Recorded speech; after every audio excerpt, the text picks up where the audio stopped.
Take it up! I was working out with Jeremy this morning, and I think I saw a few of you there. And I think I'm still sweating after my workout. So there's a couple things. The shake, this is something that, we don't usually have a lot of time to talk about, but I heard I do have some time. So the shake is 99.99% natural.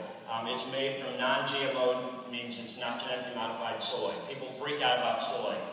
You find the good and the bad about everything. One day you find an article that it's actually good to drink coffee. The next day you say, no, it's bad to drink coffee. And 3 weeks later, it's good to drink coffee. And, the controversy in science is going to be there for eternity, and we know that. So there's an outstanding amount of great press about soy. There's also some bad press if you go look about that soy. But it's because of the way that they've done it. It's because of GMO. It's because of sometimes the isoflavones. The isoflavones, the most common ones, are things like daidzein and genistein. So daidzein and genistein are actually what give it the phytonutrient compounds, which are actually good things unless you have a problem like an estrogen receptor positive tumor or something like that. So if you have a breast cancer, an ovarian cancer, then people freak out about soy. But what we've done with this product is we've removed the isoflavones, so there is no worry about that. People said, well, what about thyroid problems? Well, we removed the isoflavones again, so there's no problems there. So it's just left with the soy protein, which is an outstanding protein. Look at people in Asia who have eaten so much soy in their entire life, and they don't have the hot flashes that women go through here. They have a significantly lower risk of many different types of cancer, and some people think it's related to that. So I'm a big fan of the protein source inside there, and as we already heard, it won't grow boobs on men. So that's a scientific fact. The other thing, it's a great way to help people lose weight. It makes you feel kind of full. It makes you feel good about it. There's nutrients inside there, and it's really just a wonderful meal replacement. And I talk to people about this all the time, and I joke about it, but it's true. When somebody said, "Can you help?" I don't know. Oprah Winfrey has 1 million people working for her, but I got an email. "Can you help Oprah lose weight?" And I said, "Of course I can. She needs to move in with me for 6 months." My wife's like, "You did not just say that."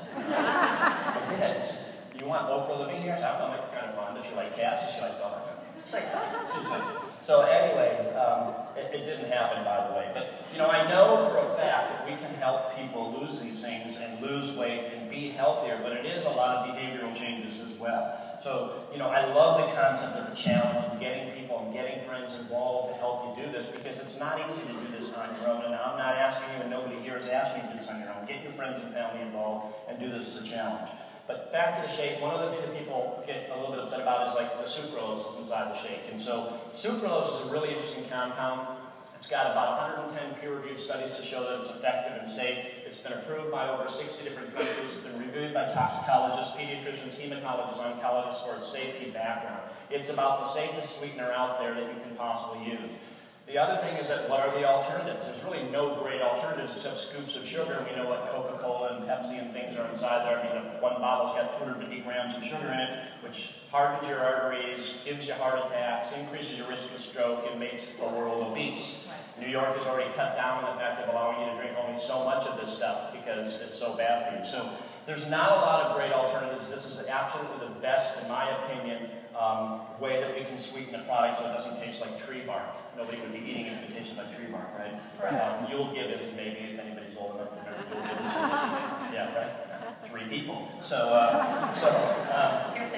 Yeah, exactly. So the other thing you should realize is that a typical serving of our shake is 26 grams. It's 26,000 milligrams. There's 3 milligrams of sucralose for each of that serving. That means that 3 divided by 26,000, so we did the math, that's right, it's 1.15 times 10 to the minus 4. So it means it's 0.000115 is the amount inside of the typical serving. So it's a really minuscule amount.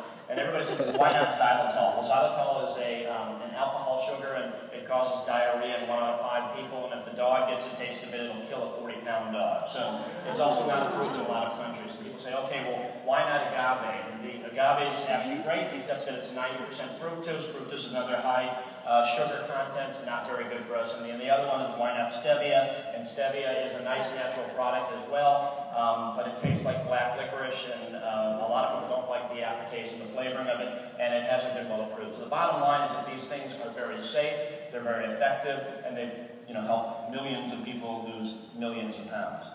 So. Awesome.